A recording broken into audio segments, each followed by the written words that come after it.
السلام علیکم ورحمۃ اللہ وبرکاتہ۔ انشاءاللہ ہم لوگ آج نوح علیہ السلام کے بارے میں جانیں گے۔ دیکھیے، حضرت آدم علیہ السلام اور حضرت حوا بی بی بہت دنوں تک دنیا میں رہتے رہے۔ ان کی اولاد بہت بڑی جو ادھر ادھر پھیل گئی۔ یہ لوگ دور دور ملکوں میں جا کر رہنے لگے۔ کچھ دنوں تک ان کو تو وہ باتیں یاد رہی جو حضرت آدم علیہ السلام نے ان کو بتائی تھی۔ بہت دنوں تک تو وہ اسی طرح رہتے رہے اور دور دور ان کی بہت سی بستیاں آباد ہو گئی۔ جیسے جیسے دن گزرتے تھے یہ اچھی باتوں کو بھولنے لگ گئے جو ان کو حضرت آدم علیہ السلام نے سکھائی تھی، اور پھر وہ لوگ بت پرستی کرنے لگ گئے۔ ان کی اس بری حالت کو دیکھ کر ان کے سچے مالک نے، اللہ تعالیٰ نے، ان کو اچھی باتیں بتانے کے لیے اپنے ایک نیک بندے حضرت نوح علیہ السلام کو اپنا رسول بنا کے بھیجا۔ دیکھیے، رسولوں کے بارے میں تو آپ جانتے ہی ہیں نا کہ یہ اللہ کی بتائی ہوئی باتیں سب لوگوں کو بتاتے ہیں، انہیں اللہ کے راستے پہ چلنا سکھاتے ہیں۔ ایسے نیک لوگوں کو ہم رسول کہتے ہیں نا۔ تو حضرت نوح علیہ السلام نے اپنی قوم کو نیکی کی طرف بلایا، پھر انہیں برے کام سے روکا۔ یہ لوگ جو جھوٹے چیزوں کی جو چیز ان کو فائدہ پہنچاتی تھی، ان کو لگتا تھا کہ ہاں ہم کو اس کی عبادت کرنا چاہیے، تو لوگ کسی بھی چیز کی عبادت کرتے تھے۔ تو انہوں نے انہیں بتایا کہ بھائیوں، اللہ کی تابعداری کرو، اسی کی عبادت کرو، وہی تمہارا خدا ہے۔ میرا کہا مانو اور اللہ کے سوا ساری چیزوں سے منہ موڑ لو۔ اگر تم ایسا کرو گے تو اللہ تمہاری غلطیوں کو معاف کر دے گا، تمہیں دنیا میں بھی عزت دے گا اور آخرت میں بھی جنت دے گا۔ تم جانو، جب کوئی اللہ کو اپنا مالک بنائے گا، اس کے حکموں پر چلے گا، تو پھر وہ اپنی منمانی نہیں کر سکتا نا، دوسروں کا مال نہیں مار سکتا، اسے ایک کھلی چھوٹ نہیں مل سکتی کہ جو چاہے کرتا پھرے، ہے نا۔ اسے تو بھلا آدمی بن کر رہنا پڑے گا، دوسروں کی خدمت کرنا ہوگی، کبھی اپنا فائدہ چھوڑنا ہوگا، کبھی سچائی اور انصاف کے لیے اپنی جان جوخم میں ڈالنا پڑے گا۔ اب یہ باتیں ایسے آدمی کے بس کی تو نہیں جو اپنے فائدے اور مزے کو ہی چاہتا ہے، وہ تو نہیں کر سکتا۔ تو کچھ اسی طرح حضرت نوح علیہ السلام کی قوم کا بھی ہو گیا۔ وہ کچھ اتنے بگڑ گئے تھے کہ کسی طرح ٹھیک ہی نہیں ہوتے تھے۔ حضرت نوح علیہ السلام جب بھی انہیں اچھی بات سناتے تو وہ کانوں میں انگلیاں ٹھوس لیتے، جب انہیں اللہ کی مرضی کے کام کرنے کو بلاتے تو وہ دور بھاگ جاتے، بڑھ بڑھ کر باتیں بناتے۔ حضرت نوح علیہ السلام نے انہیں ہر طرح سمجھانے کی کوشش کی، ان کو جلسوں میں، بازاروں میں کھل کر اللہ کا پیغام پہنچایا، ان کے گھروں میں جا کے، ان کے گھروں میں انہیں بٹھا کر اکیلے میں بات سمجھانے کی کوشش کی، انہیں بار بار یہی یاد دلایا کہ دیکھو، جس نے تمہیں پیدا کیا ہے، وہ جو تمہیں پال رہا ہے، اس سے بغاوت مت کرو، اس سے اپنی خطاؤں کو معاف کراؤ، اس کی طرف پلٹ آؤ۔ دیکھو، وہ تو بڑا مہربان ہے، بارش وہی کرتا ہے، مال اور اولاد اسی نے دی ہے، دریا اس نے بہائے ہے، کھیتی اور باغ اس نے اگائے ہیں۔ یہ تمہیں کیا ہو گیا ہے کہ تم ایسے مالک سے منہ موڑتے ہو؟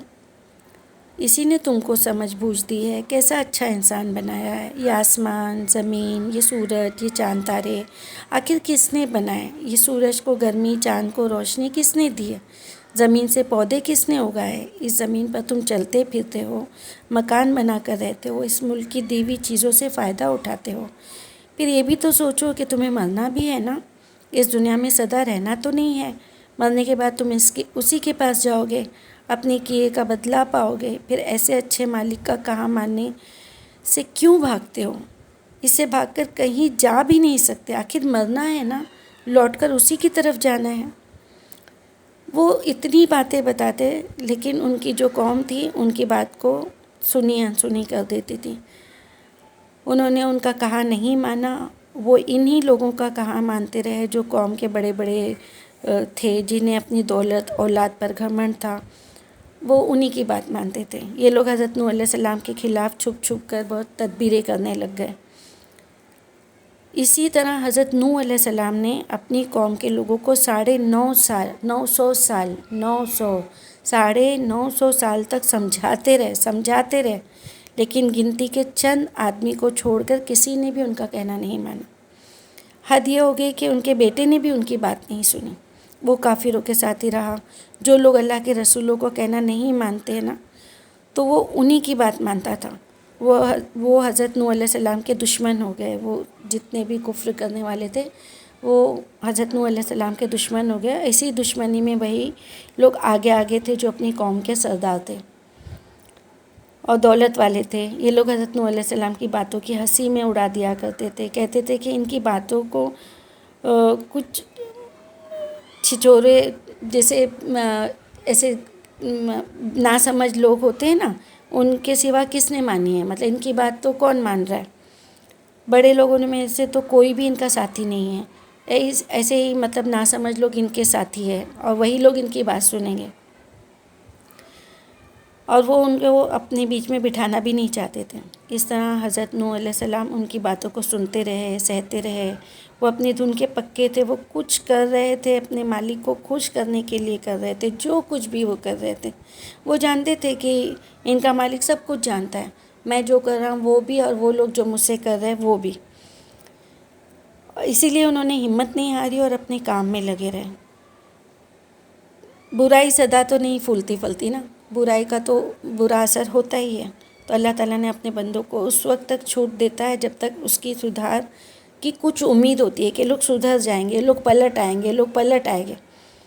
اس کے بعد پھر انہیں دنیا سے مٹا دیتا ہے.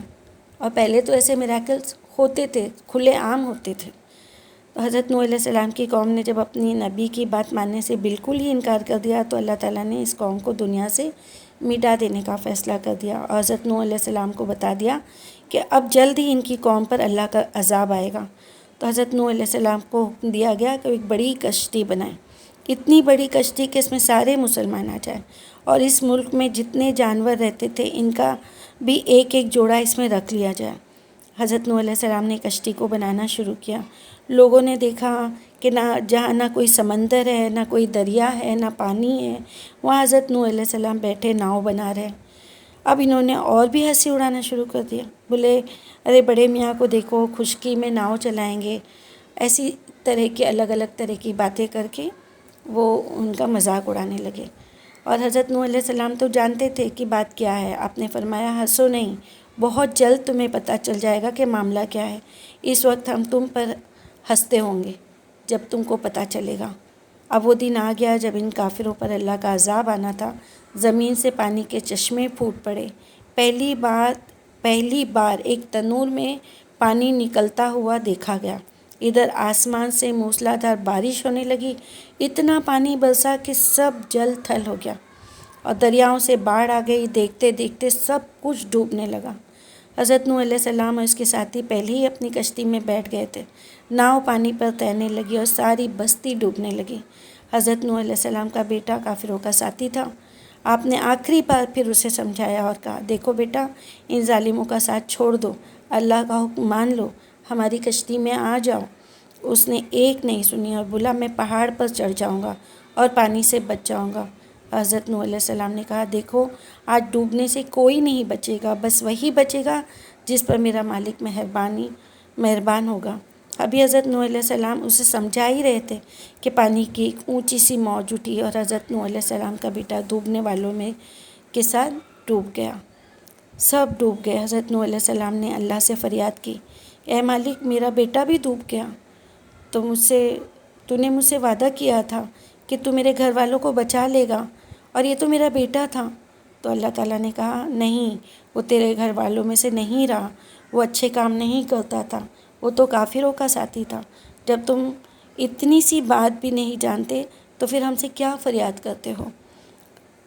بات حضرت نوح علیہ السلام کی سمجھ میں آ گئی. آپ نے اللہ تعالیٰ سے فوراً معافی مانگی اور سمجھ لیا کہ جو جیسے کرتوت کرے گا ویسا ہی نتیجہ بھگتے گا، چاہے وہ نبی کا بیٹا ہی کیوں نہ ہو. ناؤ میں بیٹھے ہوئے اللہ کے بندوں کے سوا کوئی نہیں بچا. اب پانی اترنا شروع ہوا. آسمان سے بارش تھم گئی.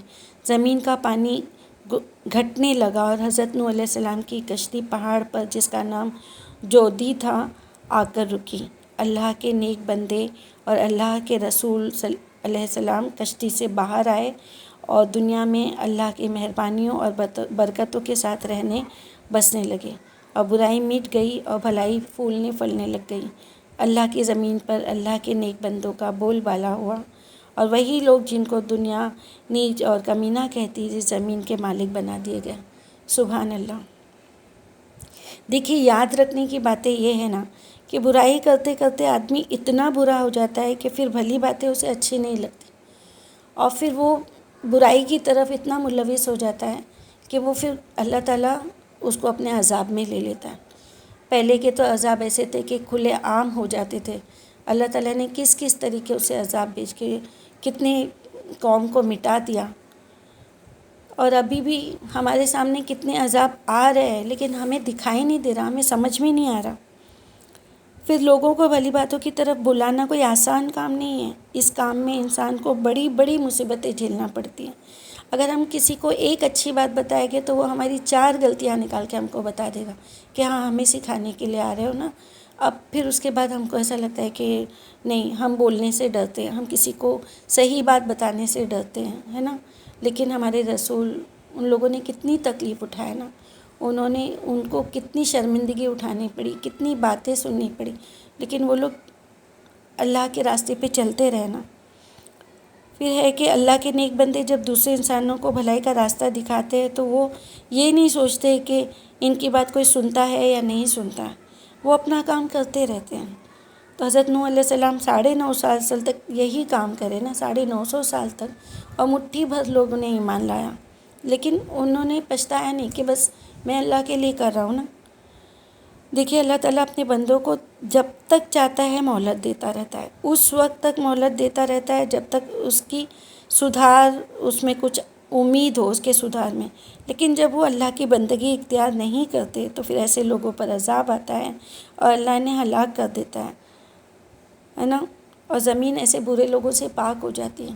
اللہ تعالیٰ ایسے برے لوگوں میں ہم کو شامل نہیں کریں، آمین۔ ہر انسان جیسے کام کرتا ہے ویسا ہی ہو جاتا ہے۔ دیکھو باپ دادا کی نیکی اور بزرگی کبھی کچھ کام نہیں آتی، بس اگر ہم نے ان کی نیکی اور بزرگی کو فالو کیا، ان کے قدموں پہ، نیک راستے پہ چلتے رہے تو ہی کام آئے گی۔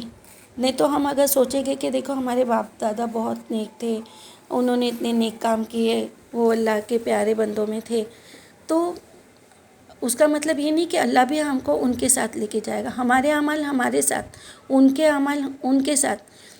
ہم جو نیک اعمال کریں گے، ہم ہمارے ماں باپ کے لیے صدقہ جاریہ کریں گے، ہم جو ان کے لیے دعا کریں گے، ہم جو نیک کام کریں گے وہ ہمارے ماں باپ تک جائے گی، اور ہم جو برے کام کریں گے اس کا بھی اجر ہم کو بھی ملے گا، ہمارے ماں باپ کو بھی۔ تو اللہ تعالیٰ سے دعا کرنا چاہیے کہ اللہ تعالیٰ ہم کو نیک راستے پہ چلائے، ہمارے بچوں کو نیک راستے پہ چلائے۔ اللہ تعالیٰ ہم کو جو ہمارے اس کے پہلے نبی رسول آئے، انہوں نے ہمیں جو جو نیک باتیں بتائیں اس پہ ثابت قدم رہے، ہمیں بھی اس پہ ثابت قدم رہنے والا بنا دے۔ ہم بہت کمزور ہیں اللہ، ہم بہت کمزور ہیں، چھوٹی سی آزمائش میں ڈر جاتے ہیں، ہم اتنی بڑی آزمائش میں نہیں آ سکتے۔ اللہ تعالیٰ ہمیں ایسے آزمائش میں مت ڈال، اللہ ہمیں بس تیرے نیک راستے پہ چلنے والا بنا دے، اور ہماری جو نیک کام ہے اس کو بڑھ چڑھ کر اس کا اجر دے اور اسے قبول کر لے، آمین یا رب العالمین۔ السلام علیکم ورحمۃ اللہ وبرکاتہ۔